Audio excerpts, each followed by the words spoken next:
ഈ മരണത്തിന് രണ്ടവസ്ഥയുണ്ട്: ക്രിസ്തുവിൽ മരിച്ചവരും പാപത്തിൽ മരിച്ചവരും. വെളിപ്പാട് പുസ്തകം 14-ാം അധ്യായം 13-ാം വാക്യത്തിൽ വായിക്കുന്നു: എഴുതുക, ഇന്നു മുതൽ കർത്താവിൽ മരിക്കുന്ന മൃതന്മാർ ഭാഗ്യവാന്മാർ, അവർ തങ്ങളുടെ പ്രയത്നങ്ങളിൽ നിന്ന് വിശ്രമിക്കേണ്ടതാണ്. മരണമെന്ന് പറയുന്നത് ഒരു വിശ്രമമാണ്. ലൂക്കോസിന്റെ സുവിശേഷത്തിൽ നാം വായിക്കുന്നു, തന്റെ ശുശ്രൂഷാകാലം തികഞ്ഞ ശേഷം വീട്ടിലേക്ക് പോയി. ഇവിടെ നാം എത്ര പ്രതാപമായി ജീവിച്ചാലും, എത്ര സാമ്പത്തികം ഉണ്ടെങ്കിലും ഇല്ലെങ്കിലും, മരണം എന്ന വ്യവസ്ഥയ്ക്ക് നമ്മൾ കീഴ്പ്പെട്ടേ മതിയാവും. അതെപ്പോഴാണെന്ന് അറിയില്ല. ക്രിസ്തീയ വിശ്വാസത്തിന്റെ കാതലായ ഉപദേശവും അതുതന്നെയാണ്.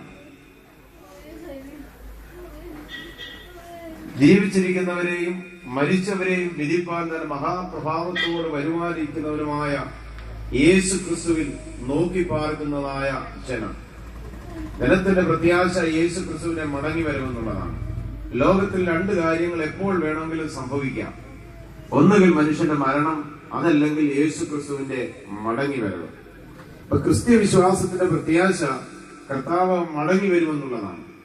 അതുകൊണ്ടാണ് കൊരിന്ത്യർ ലേഖനത്തിൽ പൗലോസ് ആ കാര്യങ്ങൾ ഓർപ്പിച്ചിരിക്കുന്നത്: ക്രിസ്തു ഉയർത്തെഴുന്നേറ്റിട്ടില്ല എങ്കിൽ ഞങ്ങളുടെ പ്രസംഗം വ്യർത്ഥം, നിങ്ങളുടെ വിശ്വാസം വ്യർത്ഥം, ഞങ്ങൾ ക്രിസ്തുവിന് കള്ളസാക്ഷിയിടുന്നത്. യേശു ക്രിസ്തു ഉയർത്തെഴുന്നേറ്റതുകൊണ്ട് ആ ഉറപ്പ് തന്നു. പൗലോസ് അതുകൊണ്ട് പറയുന്നു, അപ്പോസ്തലന്മാർക്കും 500-ലധികം സഹോദരന്മാർക്കും ഒടുവിൽ അകാലപ്രജ പോലെയുള്ള എനിക്കും അവൻ പ്രത്യക്ഷനായി. 116-ാം സങ്കീർത്തനം 15-ാം വാക്യത്തിൽ വായിക്കുന്നു, തന്റെ ഭക്തന്മാരുടെ മരണം യഹോവയ്ക്ക് വിലയേറിയതാണ്. വെളിപ്പാട് പുസ്തകത്തിൽ നാം വായിച്ചതുപോലെ അത് ഭാഗ്യമുള്ളതായ ഒരവസ്ഥയാണ്.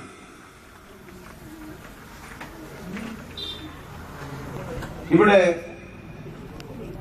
ആത്മാവിനെ കർത്താവ് കൈയേൽക്കുന്നു. സ്തേഫാനോസിന്റെ മരണത്തോടുള്ള ബന്ധത്തിൽ സ്തേഫാനോസിന്റെ ആത്മാവിനെ ദൈവം കൈയേൽക്കുന്നതായിട്ട് അവിടെ നാം വായിക്കുന്നുണ്ട്. ഒരുവൻ അധമനായിട്ട് ജനിക്കുന്നു. അവൻ യേശു ക്രിസ്തുവിനെ കർത്താവിന്റെ രക്ഷിതാവുമായി അംഗീകരിക്കുമ്പോൾ ഉത്തമനായ ഒരു മനുഷ്യനായിട്ട് തീരുന്നു. എന്നാൽ വിട്ടുപിരിഞ്ഞ് കർത്താവിനോട് ചേരുമ്പോൾ അത്യുത്തമമായ ഒരു പദവിയിലേക്ക് എത്തിച്ചേരുകയാണ്. അതുകൊണ്ട് പൗലോസ് പറഞ്ഞു, ഒരു മനുഷ്യനെ ഞാൻ അറിയുന്നു, അവൻ 3-ാം സ്വർഗ്ഗത്തോളം എടുക്കപ്പെട്ടു, ശരീരത്തോടുകൂടെയോ ശരീരം കൂടാതെ എന്ന് ഞാൻ അറിയുന്നില്ല. അതിനുശേഷം താൻ പറയുകയാണ്, വിട്ടുപിരിഞ്ഞ് കർത്താവിനോടുകൂടെ ഇരിക്കുന്നത് അത്യുത്തമമാണ്, അത് ലാഭമാണ്. അപ്പൊ മരിക്കുമ്പോൾ അത്യുന്നതമായ പദവിയിലേക്കാണ് അവരവൻ പോകുന്നത്. വേർപാടുകൾക്ക് വേദനയുണ്ട്, എന്നാൽ വിശ്രമത്തിലുള്ള യാത്രയാണ്. ഒരിടത്ത് രാത്രിയാകുമ്പോൾ മറ്റൊരിടത്ത് പ്രഭാതമാകുന്നു. അതേ, തന്റെ ഭക്തന്മാരുടെ മരണം യഹോവയ്ക്ക് വിലയേറിയതാണ്. വെളിപ്പാട് പുസ്തകത്തിൽ വായിക്കുന്നത്, സിംഹാസനത്തിൽ നിന്ന് ഒരു ശബ്ദം ഞാൻ പറയുന്നതായി കേട്ടത്, ഇതാ മനുഷ്യരോടുകൂടെ ദൈവത്തിന്റെ കൂടാരം, അവൻ അവരോടുകൂടെ വസിക്കും, ദൈവം താൻ അവരോടുകൂടെ ഇരിക്കും, അവൻ അവരുടെ കണ്ണിൽ നിന്ന് കണ്ണുനീരെല്ലാം തുടയ്ക്കും. ദുഃഖവും നെടുവീർപ്പും കണ്ണുനീരും നിലവിളിയില്ലാത്ത ഒരു രാജ്യത്തിൽ അനേകം മൺമറഞ്ഞ വിശുദ്ധന്മാരോട് ഒരുമിച്ച് ഉയർപ്പിന്റെ സുപ്രഭാതത്തിൽ കർത്താവിൽ മരിച്ച തന്റെ പ്രിയപ്പെട്ടവരെ, എന്റെ ദാസിയെ നമുക്ക് കാണാമെന്നുള്ള പ്രത്യാശയാണ് നമ്മുടെ ഉള്ളത്തെ നിറയ്ക്കട്ടെ.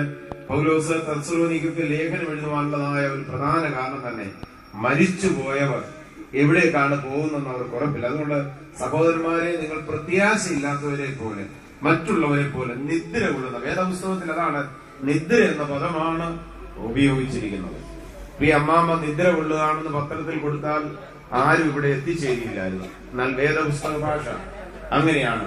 കർത്താവ് ലാസറിനോടുള്ള ബന്ധത്തിൽ ഓർപ്പിച്ചിരിക്കുന്നത്, എന്റെ സ്നേഹിതനായ ലാസറോ നിദ്ര കൊള്ളുന്നു, ഞാൻ അവനെ ഉണർത്തുവാൻ പോകുന്നു.